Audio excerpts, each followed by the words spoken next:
Assalamualaikum viewers, welcome to my YouTube channel Mathalicious. In today's video we are going to solve the review exercise 10 of unit number 10 congruent triangles. ठीक है जी, इस chapter में से सिर्फ हमारे पास जो अगर हमारे पास पेपर्स में कुछ आता है तो वो सिर्फ एक इसकी रिव्यू एक्सरसाइज होती है, सो हम लोग वही सॉल्व करेंगे। अब फर्स्ट क्वेश्चन है हमारे पास इस एक्सरसाइज में, which of the following statements are true and which are false, यानी ट्रू फॉल्स हमने यहाँ पे बतानी है। फर्स्ट उन्होंने पूछा है अ रे हैज़ टू एंड पॉइंट्स। अब रे हमारे पास क्या होती है, ये इसको हम लोग कहते हैं रे। ये इसका एक ही एंड पॉइंट है, दूसरे एंड पे हमारे पास एरो होता है। जबकि उन्होंने स्टेटमेंट में कहा है कि रे के टू एंड पॉइंट्स होते हैं, विच इज़ नॉट ट्रू, सो हम यहाँ लिखेंगे फॉल्स। ठीक है जी। नेक्स्ट हमारे पास है in a triangle there can only be one right angle. ये ट्रू है। कैसे, ये देखें, सिर्फ एक ही हमारे पास राइट एंगल आ सकता है। अगर हम कहते हैं कि दो आए तो वो किस तरह से आएगा, ऐसे तो नहीं ना, ये तो कभी ट्रायंगल बनेगा ही नहीं। ठीक है जी। सो हमारे पास ये स्टेटमेंट ट्रू है कि एक ट्रायंगल में सिर्फ एक ही राइट एंगल होता है। ओके। नेक्स्ट हमारे पास आती है three points are said to be collinear if they lie on the same line. Collinear का मतलब ही ये होता है कि एक लाइन पे लाई करना। ठीक है, तो ये हमारे पास स्टेटमेंट ये वाली भी ट्रू हो गई। नेक्स्ट हमारे पास है two parallel lines intersect at a point. ठीक है, अब हमारे पास दो पैरेलल लाइंस हैं ऐसे, और ये हमारे पास चलती जा रही हैं। तो पैरेलल लाइंस कभी भी मीट नहीं करती हैं, और जब वो मीट नहीं करती तो वो इंटरसेक्ट कैसे कर सकती हैं, इसलिए हमारे पास ये स्टेटमेंट है फॉल्स। नेक्स्ट हमारे पास है two lines can intersect only at one point. ये जाहिर सी बात है कि हमारे पास जो अगर दो लाइंस है ना वो सिर्फ एक ही पॉइंट पे इंटरसेक्ट कर सकती हैं। ऐसा नहीं है कि दोबारा से आ जाए, इस तरह से नहीं है, सिर्फ एक ही पॉइंट पे दो लाइंस इंटरसेक्ट करती हैं, सो इट इज़ ट्रू। ठीक है, और लास्ट हमारे पास आता है a triangle of congruent sides has non congruent angles. ये फॉल्स है। क्यों? क्योंकि जब हमारे पास ट्रायंगल की साइड्स कॉन्ग्रेंट है तो उसके एंगल्स भी हमारे पास कॉन्ग्रेंट ही होंगे। ठीक है जी। अब हम चलते हैं नेक्स्ट क्वेश्चन की तरफ। उसमें उन्होंने हमें दो ट्रायंगल्स दिए हैं और उनकी हमने कॉन्ग्रेंसी प्रूव करनी है। उन्होंने कहा ये दोनों ट्रायंगल्स कॉन्ग्रेंट हैं। अगर ये कॉन्ग्रेंट हैं तो हमने बतानी है ये मेजरमेंट्स किसके साथ कॉन्ग्रेंट हैं। ठीक है, यहाँ पे हमारे पास है मेजरमेंट एंगल एम। इस फिगर में देखें मेजरमेंट एंगल एम हमारे पास क्या है 30। तो हम लोग इस फिगर में चेक करते हैं यहाँ पे 30 किस पे आ रहा है, एंगल बी पे। तो यानी कि मेजरमेंट एंगल एम कॉन्ग्रेंट है मेजरमेंट एंगल बी के। ठीक है जी। नेक्स्ट आप देखें यहाँ पे हमारे पास है मेजरमेंट एंगल एन। इस साइड पे एंगल एन पे हमारे पास कौन से कितनी डिग्रीज हैं, 60 डिग्री है। ठीक है, तो 60 डिग्री यहाँ पे किस पे बन रहा है, एंगल सी पे। सो एंगल एन जो है वो कॉन्ग्रेंट है एंगल सी के। ठीक है, इसी तरीके से लास्ट एंगल है मेजरमेंट एंगल ए।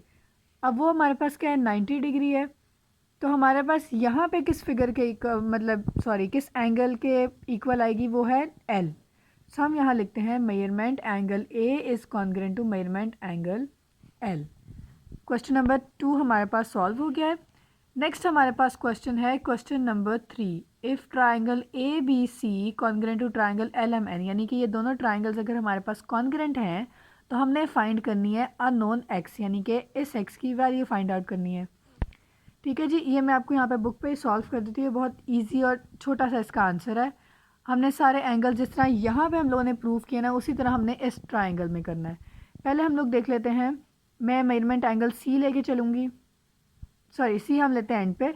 मेजरमेंट एंगल ए लेके हम लोग चलते हैं, वो कैसे आएगा, एंगल ए इस फिगर में किसके कॉन्ग्रेंट है, यहाँ 40 है तो यहाँ पे किसके साथ 40 है, एल पे।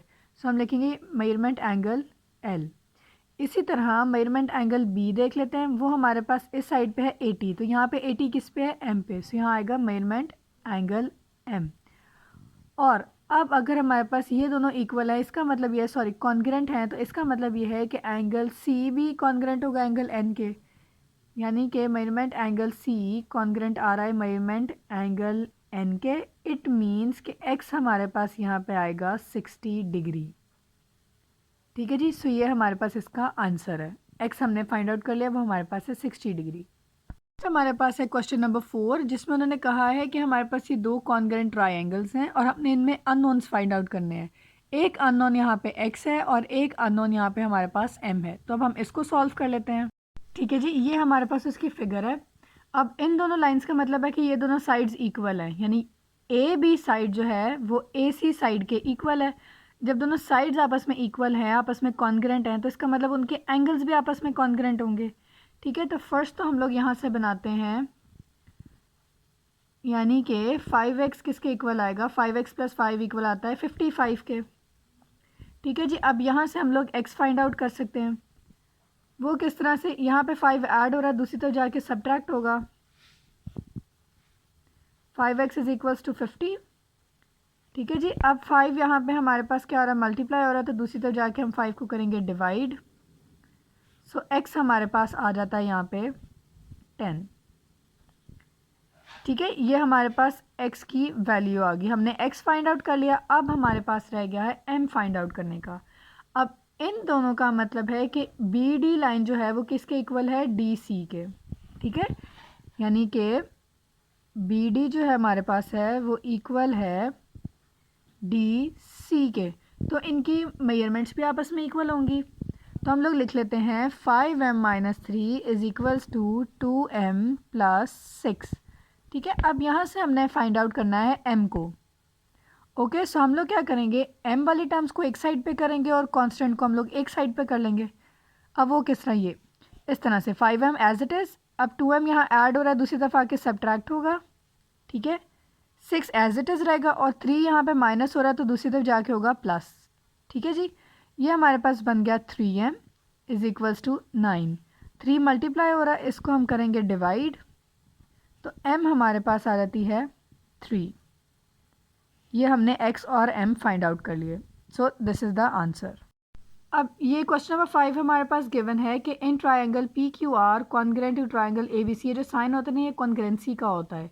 इसका मतलब ये होता है कि दोनों ट्रायंगल्स हमारे पास इक्वल हैं with respect to their sides and angles. Okay, तो अब हमने यहाँ पे फाइंड आउट करने हैं, उसी तरीके से अननोन्स फाइंड आउट करने हैं। दो ट्रायंगल्स हैं, हम लोग इन दोनों को कंपेयर करेंगे और इनके अननोन्स फाइंड आउट करेंगे। Now this is the given question. अब मैंने आपको जैसे पहले बताया कि कॉन्ग्रेंसी में क्या होता है, हमारे पास साइड्स भी इक्वल होती हैं और एंगल्स भी इक्वल होते हैं। ठीक है, अब यहाँ पे हम लोग देख सकते हैं मेजरमेंट एंगल Q हमारे पास 90 डिग्री है, तो यहाँ पे B भी 90 डिग्री है। ठीक है जी, यानी ये दोनों आपस में इक्वल आ रहे हैं। अब 90 डिग्री के इस तरफ वाली लाइन देखें, ये वाली लाइन यानी कि PQ, यहाँ पे हमारे पास ये AB के इक्वल आ रही है। ठीक है, यानी कि मैं उसका परपेंडिकुलर ही देख रही हूँ ना दोनों तरफ में। तो हमारे पास आ रहा है इस तरह से measurement Q P is congruent to measurement A B. ठीक है जी, तो हम लोग इसके लिखेंगे, इसका मतलब ये है कि x जो है हमारे पास वो इक्वल है 3 के। x फाइंड आउट हो गया हमारे पास। अब नेक्स्ट आप देखें, अब यहाँ पे ये 90 डिग्री के सामने आ रहा है, यानी कि उसके ऑपोजिट आ रहे हैं, हाइपोटेनस है ये। उसी तरीके से यहाँ 90 डिग्री के ऑपोजिट में क्या है, 5 सेंटीमीटर, यानी कि आर पी। हम यहाँ लिखेंगे फिर आर पी कॉन्ग्रेंट है ए सी के। R P congruent to A C. R P हमारे पास क्या है, 5 सेंटीमीटर है। सो 5 = ए सी हमारे पास क्या है, y। सो 5 = y - 1, ये लिखा हुआ है ना। अब हमने यहाँ से y फाइंड आउट करना है, तो -1 को शिफ्ट करेंगे, y = 5 + 1 बनेगा, तो y हमारे पास आ जाता है 6। हमने x भी फाइंड आउट कर लिया और हमने y भी फाइंड आउट कर लिया। अब रह गया हमारे पास z। अब यहाँ देख सकते हैं हम लोग, ये 90 डिग्री के साथ जो बेस बन रही है, यानी कि क्यू आर जो हमारे पास इक्वल आ रही है यहाँ पे बी सी के।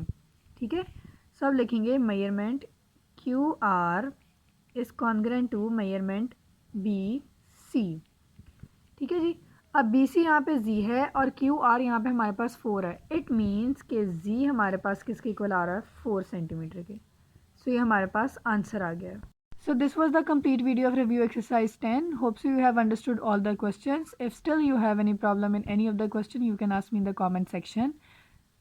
Thank you.